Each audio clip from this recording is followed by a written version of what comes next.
The judge slammed her gavel so hard the water glasses rattled. My husband's attorney, a man who billed $400 an hour and had never once looked nervous in his career, dropped his pen. It rolled off the table and clattered on the floor, and nobody picked it up. Spencer sat frozen in his chair, staring at the stack of franchise agreements Anita had just submitted into evidence, and I watched the exact moment he realized what those documents meant. His face went from confusion to recognition to absolute panic in about 3 seconds. The man who told me I was nothing without him. The man who said our son was broken and blamed me for it. The man who thought he had already won this divorce before it even started. He finally understood that he had lost everything and he had done it to himself. But I need to go back to the beginning, because 6 weeks ago I was sitting in my car in a Walgreens parking lot, sobbing so hard I couldn't breathe, trying to figure out how to pay for my son's occupational therapy without insurance. My name is Jocelyn. I'm 33 years old. And for 8 years, I thought my marriage was the best decision I ever made. Before I became a stay at home mom, I was a corporate contract attorney. Not the glamorous courtroom kind. I was the person who sat in windowless conference rooms reading the fine print that nobody else wanted to read. Franchise agreements, licensing deals, non compete clauses, morality provisions. I could find a loophole in a contract the way some people find typos in a novel. It just jumped out at me. When our son Micah was diagnosed on the autism spectrum at age 3, Spencer convinced me to leave my firm. Micah needed consistency, he said. He needed his mother home. Spencer's restaurant business was doing well enough for both of us, he said. I could always go back to law later. So I traded my briefcase for therapy schedules and sensory friendly meal plans, and the particular kind of exhaustion that comes from loving a child who experiences the world differently than most people expect. I don't regret a single minute of it. But I do regret trusting the man who asked me to do it. It was a Wednesday. Micah was in the living room building an elaborate tower out of wooden blocks, the kind of focused, silent construction that could last 2 hours if nobody interrupted him. I was in the kitchen prepping his lunch, cutting the sandwich into exactly 4 triangles, because 4 triangles were acceptable and rectangles were not. Spencer came through the front door at 11 in the morning. He never came home before 7. He didn't take off his jacket. He stood in the kitchen doorway and told me he wanted a divorce. He said it the way you'd announce you were switching phone carriers, casual, already decided. He said he'd hired an attorney, a guy named Kirk Ballantyne, the most aggressive family lawyer in the county. He said I should just cooperate and make this easy on everyone. Then he looked into the living room at Micah, our 6-year-old baby, who was carefully balancing a red block on top of a blue one with the precision of a tiny architect. And Spencer said something that will live in my chest until I die. He said he couldn't do this anymore. He said Micah wasn't normal and he was tired of pretending. He said the word burden, and he meant our son. Micah didn't look up from his blocks. He was wearing noise-cancelling headphones, which he often did at home. I have thanked God for those headphones every single day since, because my child did not hear his father call him a burden. That is the one mercy I got that day. I asked Spencer to lower his voice. He rolled his eyes like I was being dramatic. Then the front door opened again, because of course it did. Spencer's mother, Gretchen, walked in carrying a measuring tape and a fabric swatch book. She had a key I'd asked Spencer to take back a dozen times. Gretchen had been redecorating my house in her mind since the day I moved in, and now she apparently felt entitled to do it for real. She walked right past me without a word, held the fabric swatch up against my living room curtains, and told Spencer this room would look so much better in sage green. My son was sitting 6 feet away from her. She didn't acknowledge him. She never really had. Gretchen had made it clear from our first meeting that I was not what she had in mind for her son. I didn't come from money. I went to a state law school. I didn't belong to the right country club. And when Micah was diagnosed, she told Spencer privately that it must have come from my side of the family. Spencer told me this during a fight once, like it was a reasonable thing a grandmother might say. Spencer gave me 72 hours to pack up and leave. His house, he called it, the house where I'd spent 6 years raising our child. The house where I'd painted Micah's room a very specific shade of blue, because blue was his safe color. The house where I thought we were a family. That night, after Micah was asleep, I sat on the floor of his room, listening to him breathe and trying to understand how everything had collapsed so completely. I replayed the last year in my head, the business trips that got longer and more frequent, the phone that was always face down on the counter, the way Spencer had started showering before dinner even though he supposedly came straight from the restaurant, the gym membership he'd gotten 5 months ago that I had thought was a positive thing. I had been so focused on Micah's therapy schedule and IEP meetings and finding the right weighted blanket that I didn't notice my marriage was dying. Or maybe I noticed and didn't want to see it. Sometimes love is just a very effective blindfold. The next morning, while packing boxes in the bedroom like a tenant who'd been evicted, I found a folder shoved behind Spencer's side of the dresser. Old habit made me open it. When you spent years reviewing contracts, you just read documents. You can't help it. It was a profit and loss statement from one of his restaurant locations, and the numbers were wrong. Not dramatically wrong, subtly wrong. The kind of wrong that most people wouldn't notice, but that made the contract lawyer in me sit up straight. The reported revenue was too low for a restaurant I knew was packed every weekend. I'd eaten there. I'd seen the parking lot. The numbers didn't match reality. I tucked that folder into my suitcase. I didn't know why exactly. Maybe instinct, maybe anger. Maybe the lawyer in me just couldn't leave a discrepancy uninvestigated. But that folder changed everything that came after. Spencer stood on the porch while I loaded the car. Michael was already buckled into his car seat, holding his stuffed octopus, the one with exactly 7 tentacles, because the eighth had fallen off and Micah had incorporated the asymmetry into his understanding of it.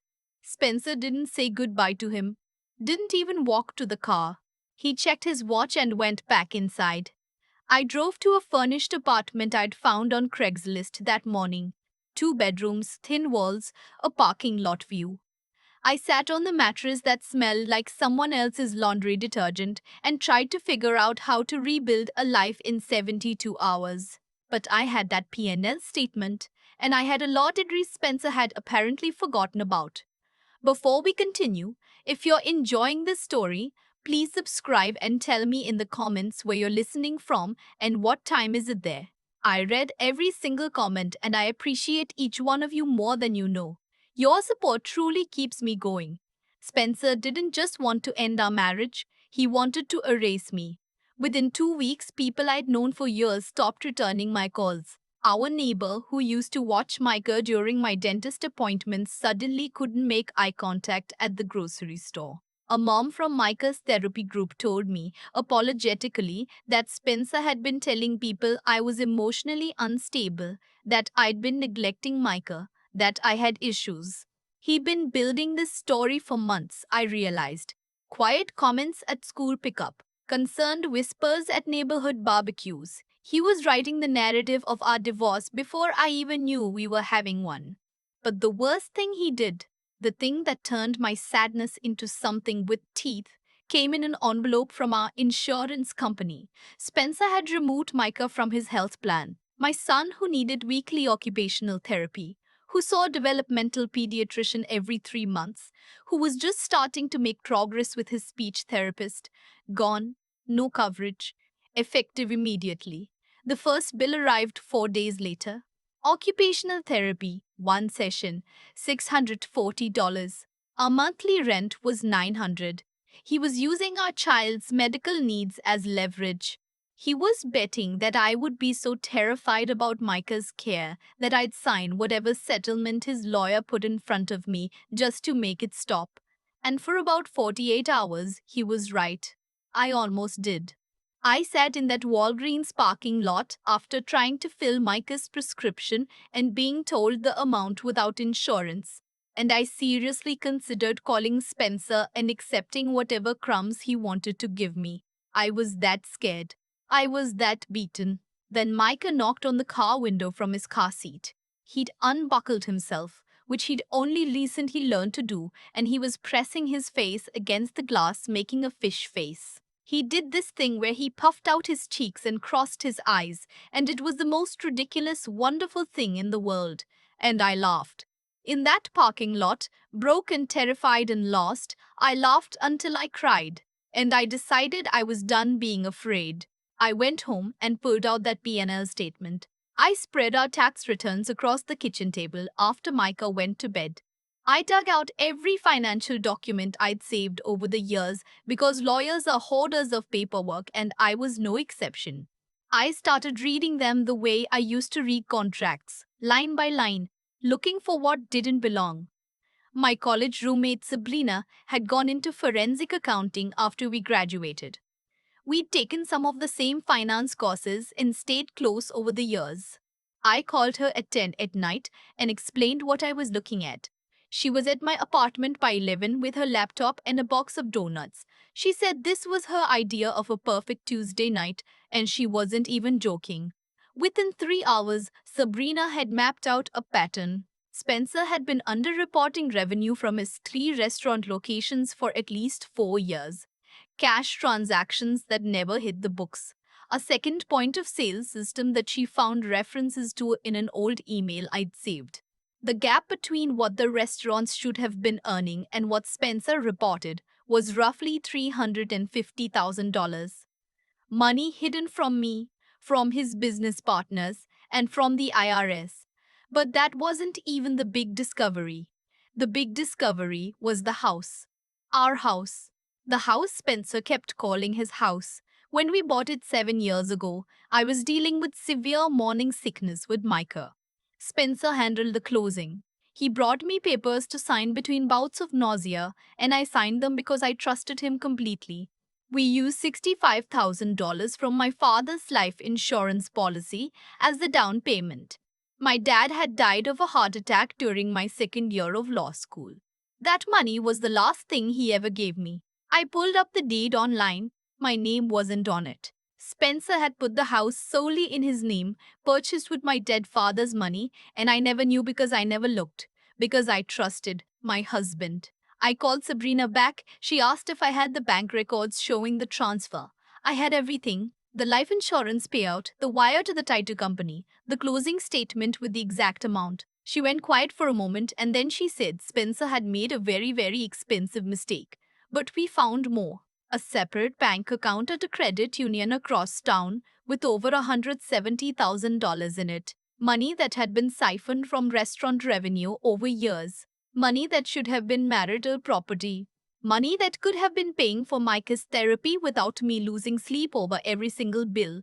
Meanwhile, Spencer's lawyer filed for full custody of Micah.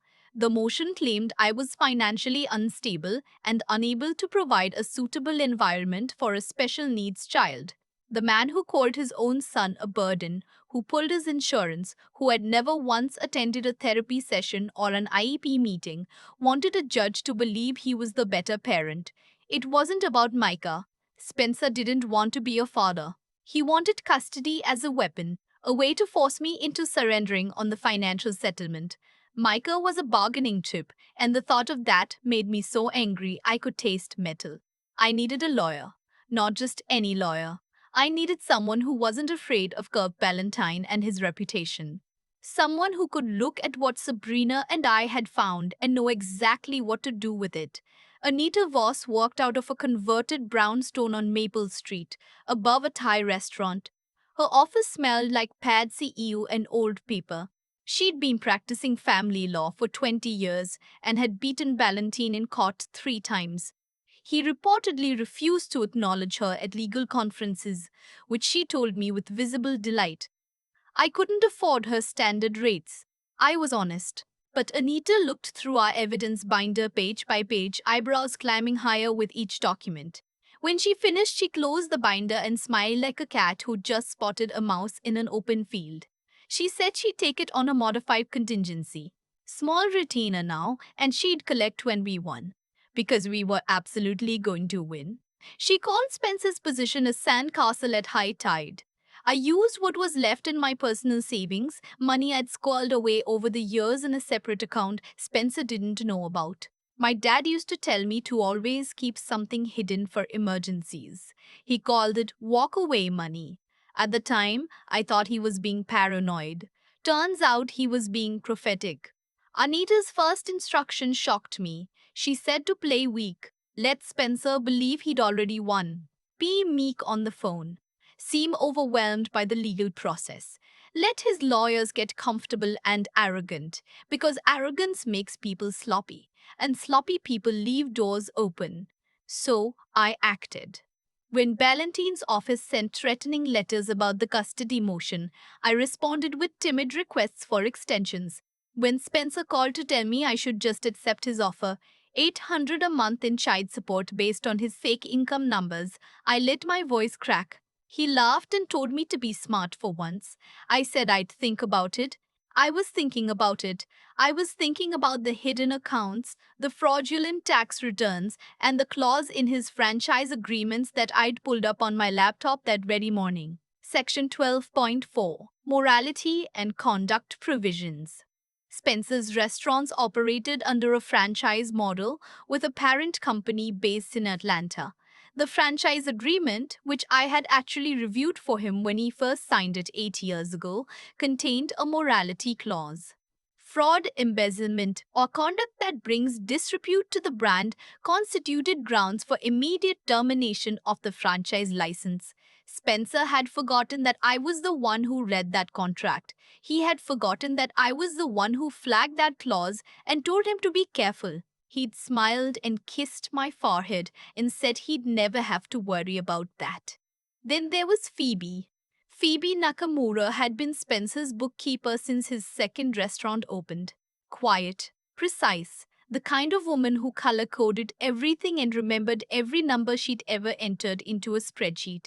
She called me one evening, speaking so softly I had to press the phone against my ear. We met at a library 3 towns over. She sat across from me at a study table and slid a flash drive across the surface without saying a word. Then she talked. For 2 hours. Phoebe had watched Spencer build his business from one location to three. She had also watched him start skimming cash, fudging invoices, running personal expenses through the business. She'd kept quiet for years because she needed the job. She was supporting her elderly mother and her sister's 2 kids. She couldn't afford to be unemployed. But 3 years ago, Phoebe's sister went through a custody battle. Her sister's husband was wealthier, better connected. He got temporary custody and moved the kids across state lines. Phoebe watched her sister nearly break from the grief of it. It took 18 months and every penny the family had to get those children back. When Phoebe saw Spencer filing for divorce, saw the custody motion, heard how he talked about Micah at the office, something in her shifted. She'd been making copies of everything for 2 years, just in case. Financial records Spencer thought he'd deleted, emails between him and his girlfriend, the real books versus the ones he showed his accountant. All of it organized by date and cross-referenced. I asked her if she understood the risk. She'd lose her job. Spencer would come after her. Phoebe smiled and said she was 54 years old and she was tired of helping a bad man hurt good people. She'd already lined up a position at her cousin's firm in Portland.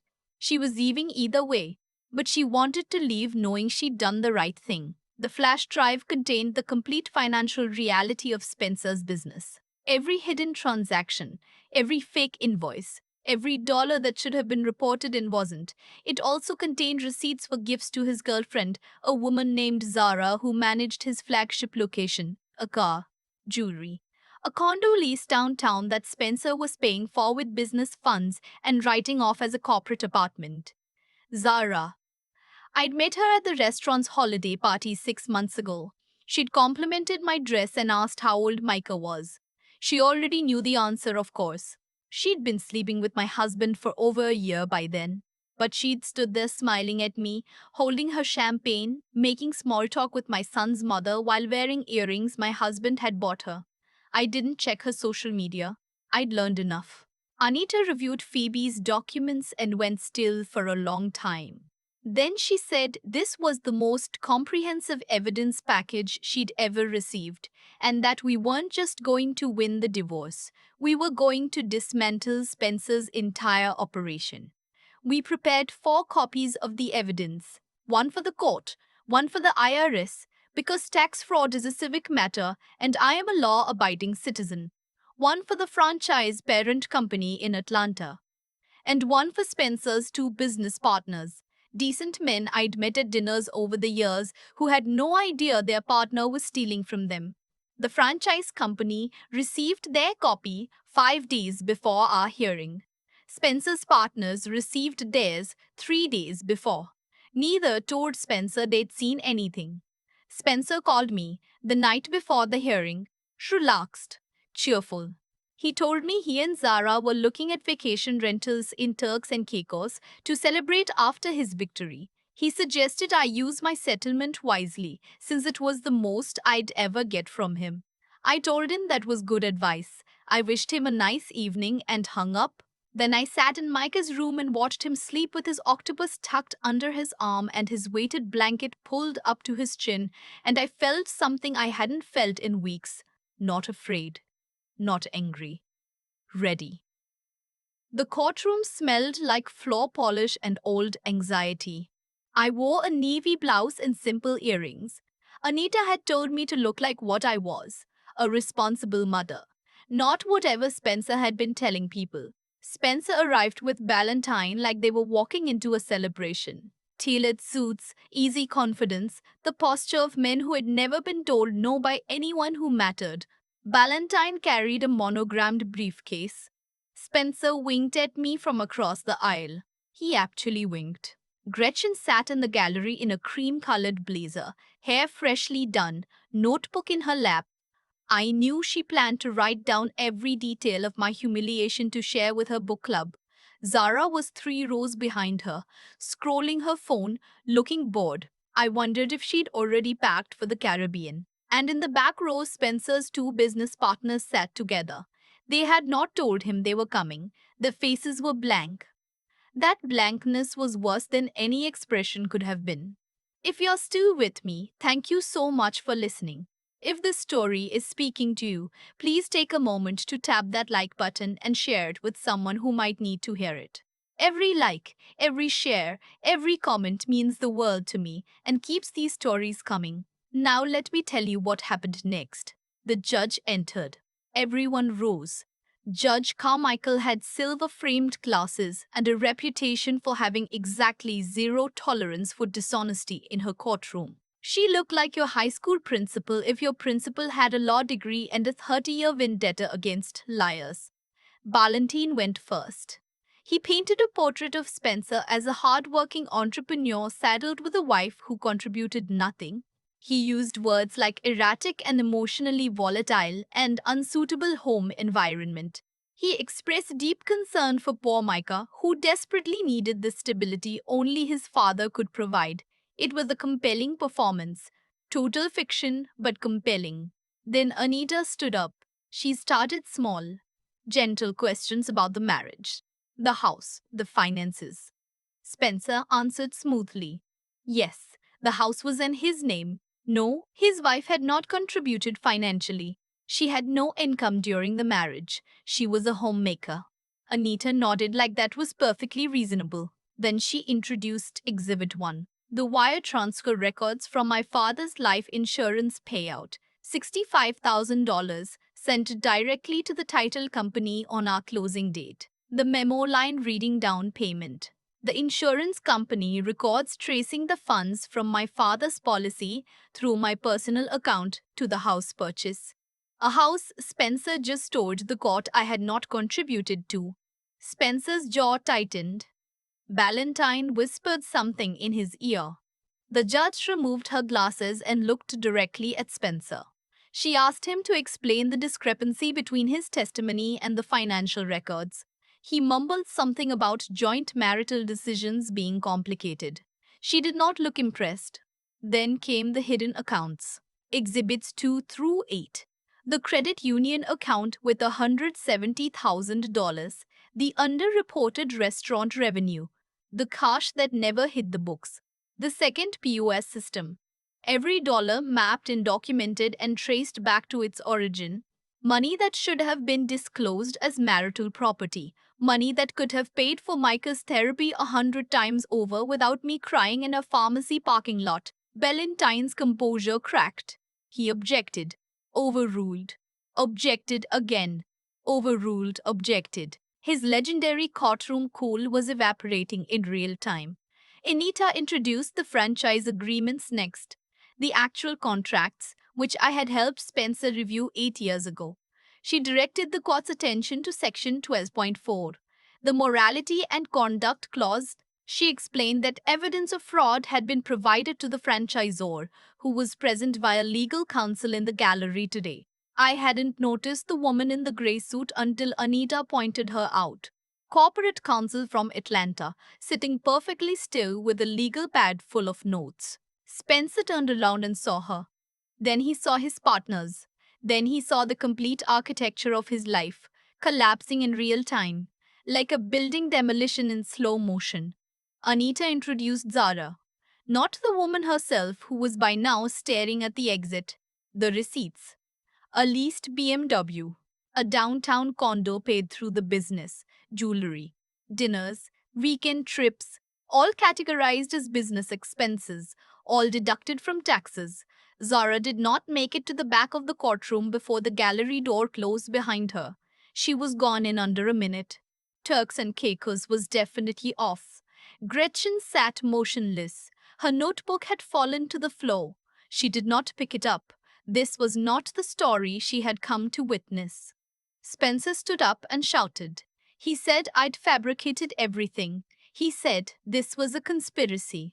Judge Carmichael told him to sit down in a voice that could have frozen a lake in July.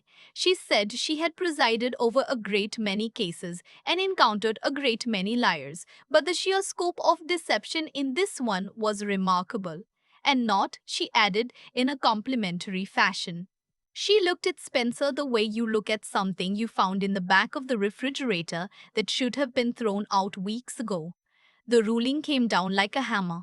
Full custody of Micah to me, with supervised visitation for Spencer pending a parenting evaluation. The house, purchased with my father's life insurance, transferred entirely to my name. 65% of all marital assets awarded to me, with additional sanctions for Spencer's fraud and perjury. Child support calculated on his actual income, not the fabricated numbers he'd reported. All of Micah's medical and therapeutic expenses covered by Spencer, and his health insurance reinstated immediately, retroactive to the day it was cancelled. The man who said he wanted everything lost everything.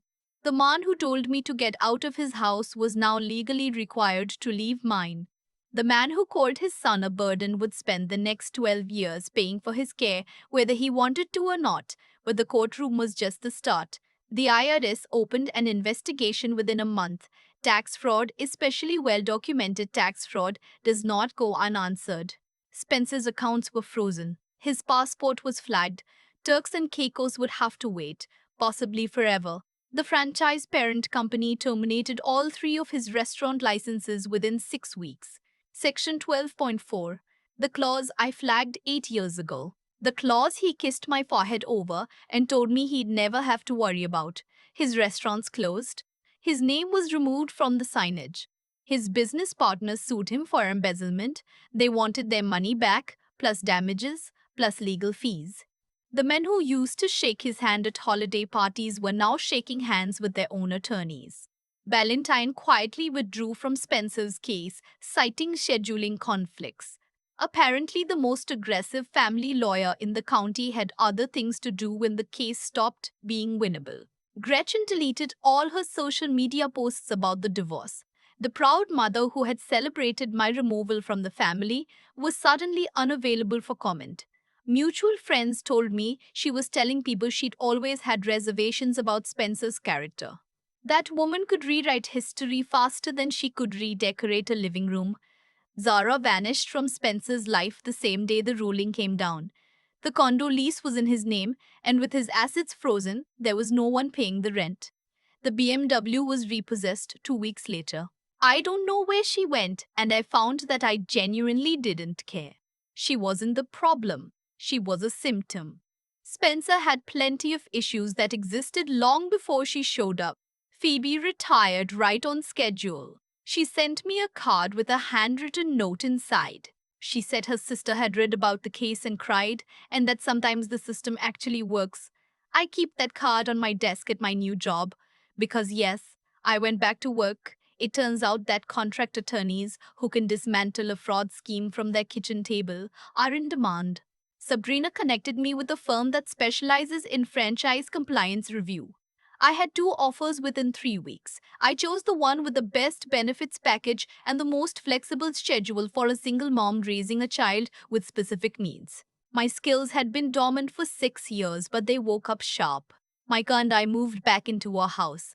I let him repaint his room. He chose the same blue because it was still his safe color, but he added a stripe of green near the ceiling because he said it looked like the sky meeting a field. He'd never said anything that poetic before, and I stood in his doorway holding a paint roller and crying for the fourth time that week. But this time it was the good kind. We got a dog from the shelter, a scruffy terrier mix that Micah named Pretzel because of the way he curls up when he sleeps.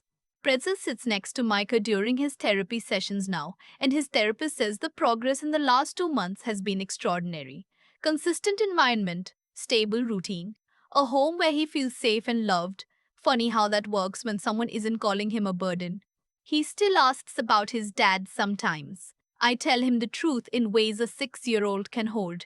Daddy made some choices that have consequences. We are going to be okay.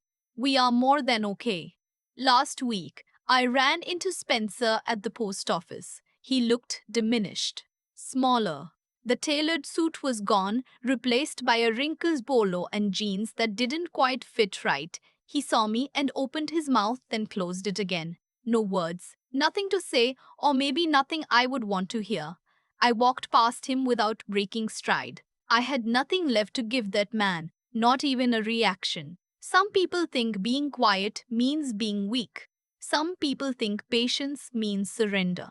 And some people really should remember what their wife did for a living before they try to take everything she has. My fathers used to say that life keeps a ledger and eventually it comes due. I didn't always believe him. But sitting on my porch now, watching Micah throw a tennis ball for Pretzel in the backyard of the home I fought for, I think maybe he was right.